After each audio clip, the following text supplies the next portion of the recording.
I pulled into my parents' driveway after a particularly rough day at work. My name's Robin, and I work as a marketing manager at a tech company downtown. The job pays well, but lately, I've been feeling burnt out. All I wanted was to grab the casserole dish my mom had borrowed last week and head home to my quiet apartment. As I walked through the front door of my childhood home, I was greeted by the familiar smell of my mom's lasagna. Great. Now I'd have to stay for dinner. Robin, we were just about to eat, perfect timing, Mom called from the kitchen. I sighed and hung my coat on the rack. The house looked the same as always, family photos lining the hallway, that old couch Dad refused to replace, and Kelly's college graduation picture prominently displayed on the mantel. Kelly is my younger sister by 4 years. She works as a receptionist at a dental office and still lives at home with our parents at 26. Hey, sis, Kelly bounced into the hallway, Mom made your favorite. I forced a smile, just stopped by to pick up my dish. You have to stay for dinner, Dad said, emerging from his den, your mother's been cooking all afternoon. And just like that, I was trapped. Dinner started off pleasant enough. Mom talked about her book club, Dad complained about the neighbors, and Kelly scrolled through her phone, occasionally showing us pictures of dogs she thought were cute. Normal family stuff. So, I said, hoping to make a quick exit after dinner, work's been crazy lately, I'm completely wiped out. That's why I finally decided to take some time off, I'm going on vacation in 2 weeks.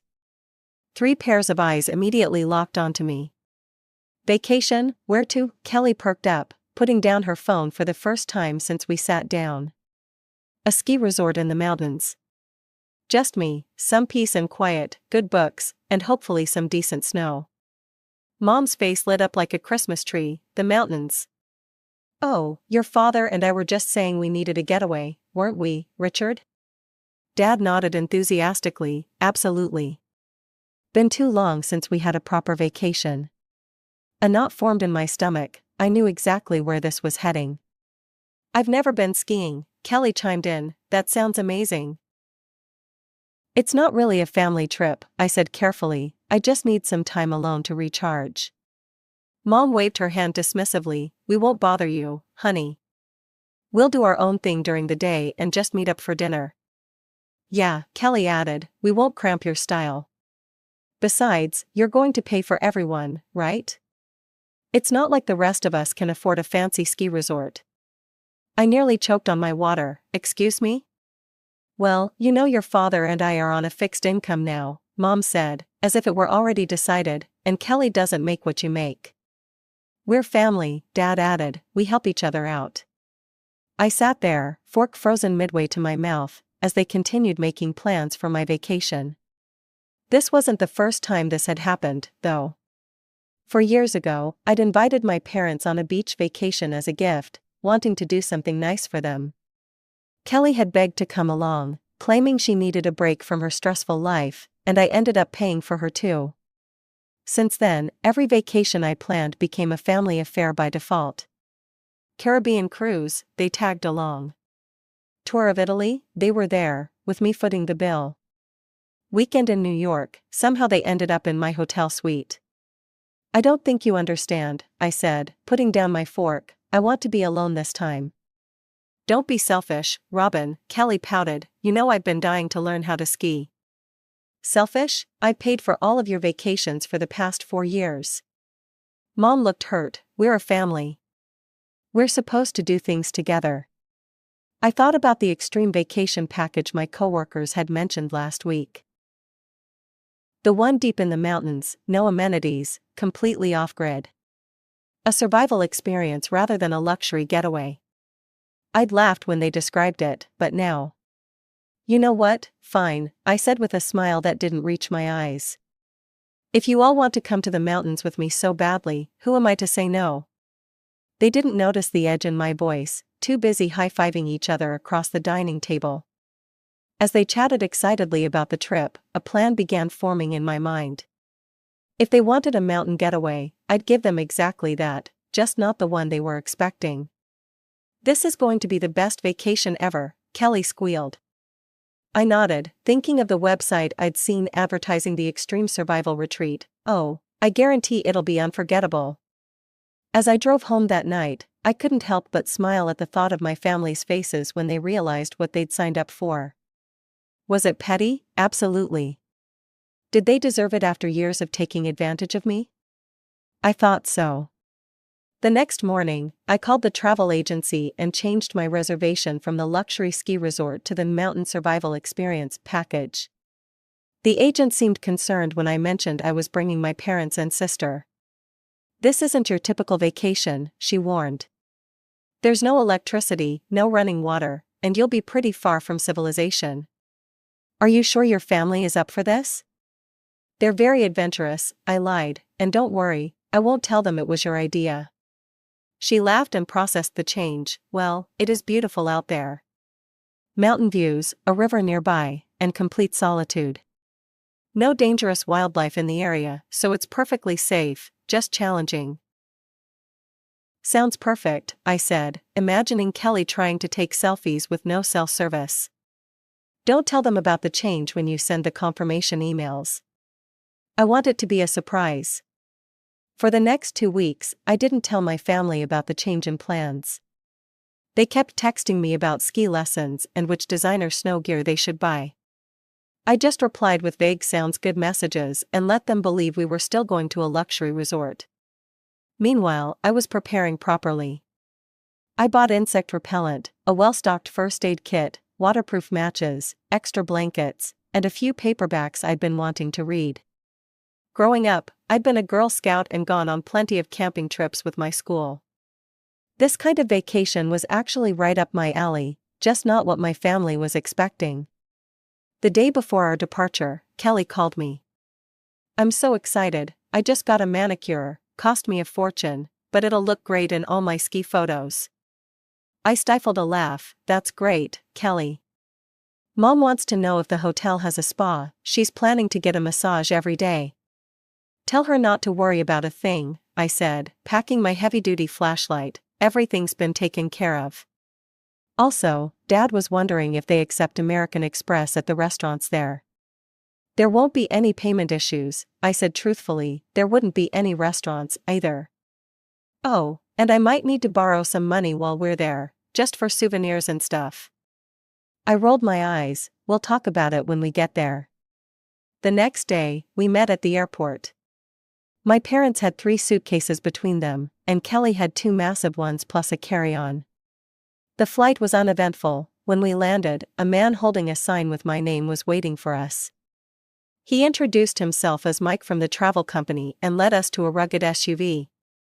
"Where's the shuttle bus to the resort?" Dad asked, looking confused. "This is your private transportation, sir," Mike replied with a wink at me. Robin requested something special. As we drove away from civilization, my family initially enjoyed the scenery, pointing out the mountains and forests. But after 2 hours, their enthusiasm waned. "How much longer?" Kelly whined. "My phone lost signal an hour ago." "We must be going to a really exclusive resort," Mom said, though she sounded uncertain. "The best," I replied, hiding my smile as I looked out the window. The sun was setting when we finally stopped in front of a rustic wooden structure that looked more like an abandoned hunting cabin than any kind of resort. "We're here," Mike announced cheerfully. Everyone except me stayed in the car, confused. "There must be some mistake," Dad said, peering through the window. "This can't be the resort." Mike unloaded our bags while his colleague handed me an emergency radio and 4 flashlights. "You'll need these," he said. "Remember, we'll be back in exactly 7 days. The radio is for emergencies only." "Wait, what?" Kelly had finally stepped out of the car. "Where's the hotel? Where are the ski lifts?" Mom and Dad joined her, looking around in growing horror. "Robin," Mom said slowly, "what's going on?" Before I could answer, the drivers were already getting back in the SUV. "Enjoy your mountain survival experience," Mike called out. "Remember the contract you all signed at the airport. We'll see you in a week." And just like that, they drove away, leaving us in the growing darkness with only our luggage and the sound of wind in the trees. What the hell, Robin? Kelly screamed, her voice echoing against the mountains. What is this place? Where's the resort? This is our vacation, I said calmly. You all insisted on coming with me to the mountains, even though I told you I wanted to be alone. Well, here we are, in the mountains. Dad's face turned an alarming shade of red. You deliberately tricked us? This is kidnapping. Hardly, you signed the waivers yourselves. We thought we were signing check-in forms, Mom cried. I shrugged and picked up my bags. Let's get inside before it gets completely dark. The cabin was exactly as advertised, rustic, bare bones, and definitely not a luxury ski resort. 2 small bedrooms with wooden beds, a main room with a wood-burning stove, and a small kitchen area with basic supplies. Outside was an outhouse and a camping shower that would need to be filled with river water and left in the sun to warm up. Kelly burst into tears when she saw the inside. I can't stay here. There's no bathroom, no Wi-Fi, no anything. I'm leaving, she declared, grabbing the radio from my hands. She started pressing buttons frantically. Hello? I need to be picked up immediately, this is an emergency. After a moment, a crackling voice responded, this is base camp. What's your emergency? I'm at some horrible cabin in the middle of nowhere, I need to leave now. Ma'am, according to our records, you're on the mountain survival experience that you signed up for. As per the contract, pickup is scheduled in 7 days. I didn't sign up for this, my sister tricked us. I'm sorry, but all participants signed consent forms. We can only arrange early pickup for medical emergencies or by paying the early extraction fee of $15,000 for helicopter service, over and out. The radio went silent, and Kelly threw it at me. I caught it one-handed. You've lost your mind, she shrieked. I'm going to sue you, I'm going to. You're going to what? I interrupted. Walk back to civilization? Good luck with that. It's getting dark, and we're at least 20 miles from the nearest town. Mom sank onto one of the wooden chairs. Robin, how could you do this to us? I took a deep breath. For 4 years, I've spent every vacation with you all, paying for everything, never getting a moment of peace. Every time I tried to plan something for myself, you guilt me into bringing you along. This time, I'm having the vacation I want. If you wanted a luxury ski resort, you should have paid for it yourselves. Dad looked like he wanted to argue but instead started unpacking his bags in defeated silence. There's food in the cupboards, mostly canned stuff and dry goods. The stove works but needs wood. There's a stream about 50 yards down the path for water, I explained, oddly enjoying myself. I'm taking the bedroom on the left. Kelly, I guess we're roommates for the week.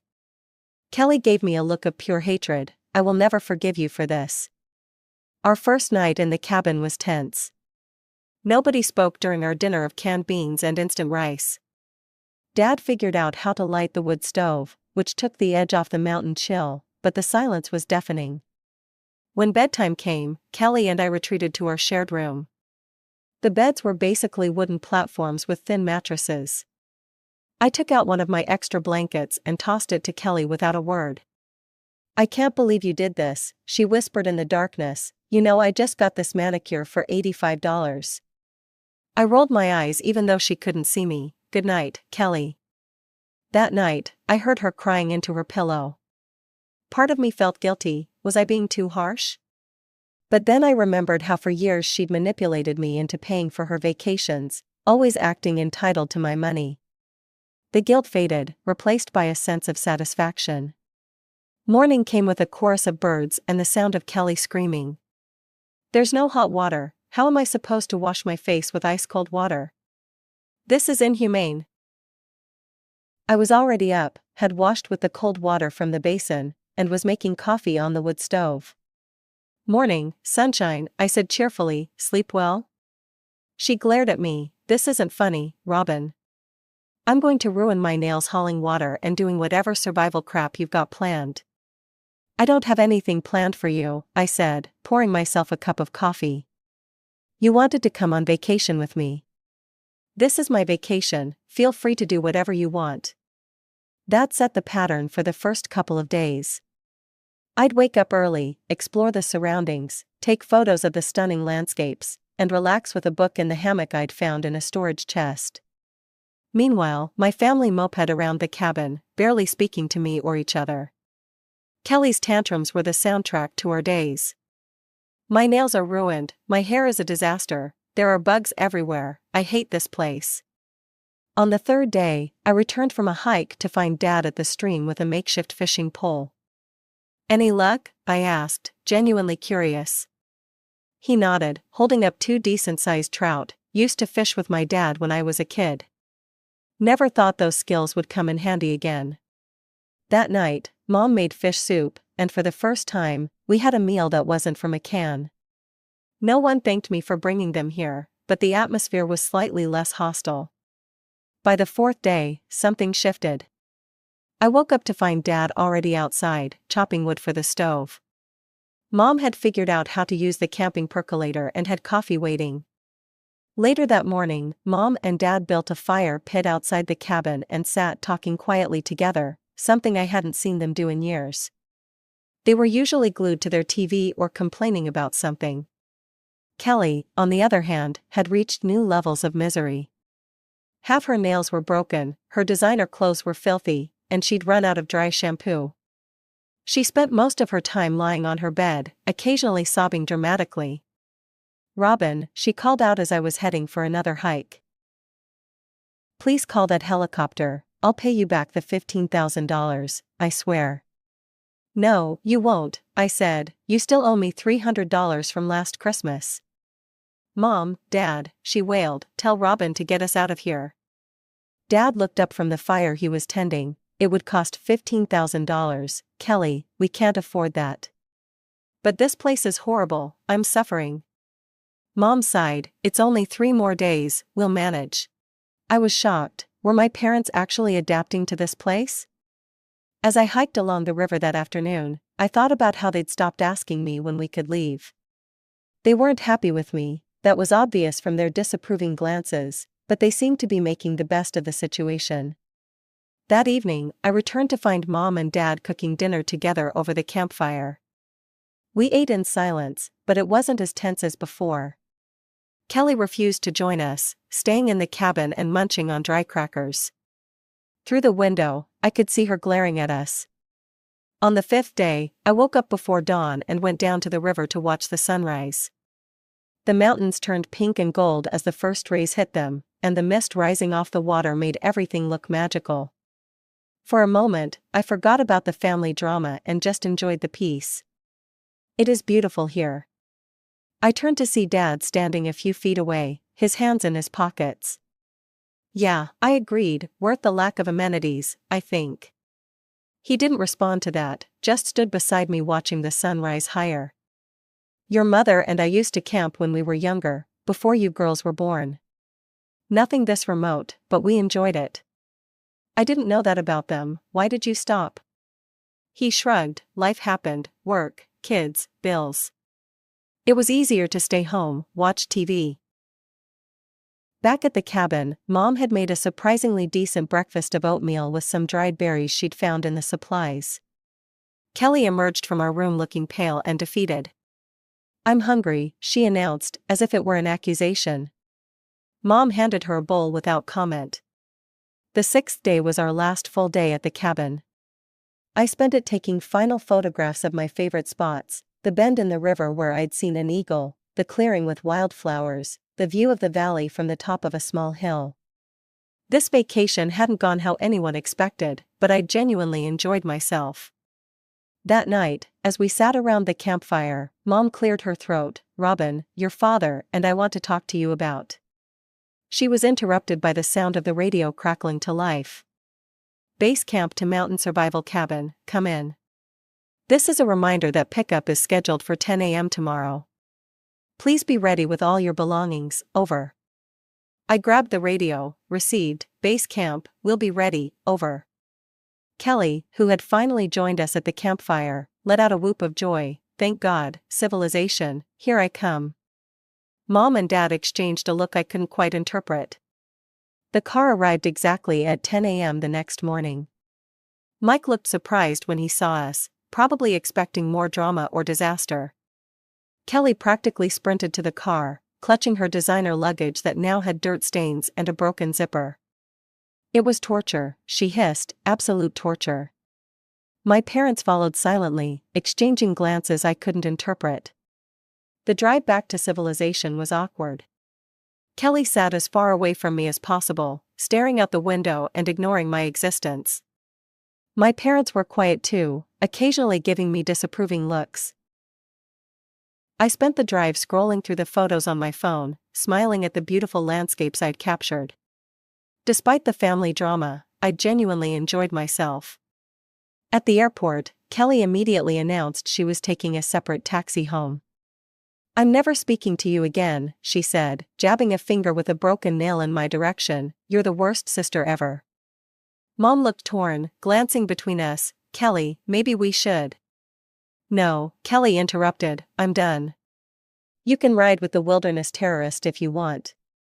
Dad sighed deeply. "We'll go with Kelly, Robin, we'll talk later." They left without a proper goodbye, the three of them piling into a taxi while I stood alone with my luggage. I felt a twinge of regret, but it was quickly replaced by a sense of liberation. For the first time in years, I wouldn't have to field requests for money or deal with their expectations. At home, I unpacked, did laundry, and ordered takeout. The next day, I uploaded my vacation photos to Instagram with the caption, "Best family vacation ever, can't wait to do it again." I made sure to include a few candid shots, Kelly with her red, tear-stained face, my parents looking bewildered by the campfire, and me, grinning widely in every picture. Petty, maybe. Satisfying, absolutely. Weeks passed, and I didn't hear from any of them. It was the longest we'd gone without speaking. Usually, Kelly would text at least twice a week asking for money for emergencies that mysteriously always cost $200 to $300. The silence was refreshing. At work, things were looking up. My boss called me into his office one afternoon with unexpected news. "Robin, we're expanding the West Coast division and need someone to head up marketing there. You're our top choice, if you're willing to relocate." A fresh start in a new state, thousands of miles from my clingy family? It seemed too perfect. "When do I start?" I asked, not hesitating for a second. 2 weeks later, I was packing up my apartment when I decided it was time to let my parents know. I sent a simple text to my mom, "Got a promotion, moving to California next week." 20 minutes later, my phone rang. "Robin," Mom's voice sounded small, "we need to talk before you go. Can you come over tomorrow?" I hesitated but agreed. The next evening, I drove to their house, half expecting Kelly to be there with a prepared speech about what a terrible person I was. To my surprise, only my parents were home, sitting nervously at the kitchen table. "Where's Kelly?" I asked, taking a seat across from them. "We invited her, but she refused to come," Mom explained. "She's still very angry with you." Dad cleared his throat. "Robin, we wanted to apologize." That was the last thing I expected to hear. "Your mother and I have been talking a lot since the trip. We realized we'd been taking advantage of your generosity for years. Expecting you to fund our vacations, never considering what you wanted." Mom nodded, looking ashamed. That week in the mountains was difficult, but it made us see how entitled we'd become. "We didn't even thank you for those wonderful trips you paid for, we just expected them. And now you're moving away," Dad continued. "We don't want to lose you because of our behavior." I sat in stunned silence. After all this time, they finally got it. "What about Kelly?" I asked. Mom sighed. Kelly, she's always been more self-centered than you. She'll come around eventually, but right now she's still convinced she was the victim." "Will you let us know your new address?" Dad asked. "We promise not to show up unannounced or ask you for anything." I nodded, feeling a weight lift from my shoulders. "I'd like that." The move went smoothly. My new apartment had a view of the Pacific Ocean, and my new position came with a substantial raise. A week after settling in, I video called my parents to show them my place. They oohed and awed appropriately, and Mom pointed out a spot that would be perfect for a houseplant. It felt normal, nice, even. Any plans for your next vacation? Dad asked cautiously. I grinned. Actually, I was thinking of a beach trip to Hawaii in a few months. I noticed the flicker of fear in their eyes before Mom quickly said, "That sounds lovely, dear." As for Kelly, I still haven't heard from her 3 months later. Mom says she's dating someone new and seems happy. She also mentioned that Kelly tried to ask them for money last week, but they suggested she get a second job instead. Sometimes I wonder if I went too far with the mountain cabin surprise. Then I remember Kelly's entitled attitude, how my parents enabled her behavior for years, and how they all assumed they had a right to my money and my time. The trip may have been extreme, but it got the message across. Last night, I booked that trip to Hawaii, just for me. 7 days of sunshine, ocean, and solitude. When I told my parents about it during our weekly call, they simply wished me a good time and asked me to send pictures. No guilt trips, no hints about joining me, no expectations. And as I finalized the booking, I smiled to myself, thinking about those peaceful days by the mountain river. Sometimes you have to create a little chaos to find true peace. And sometimes, the most important family lesson is learning when to give each other space.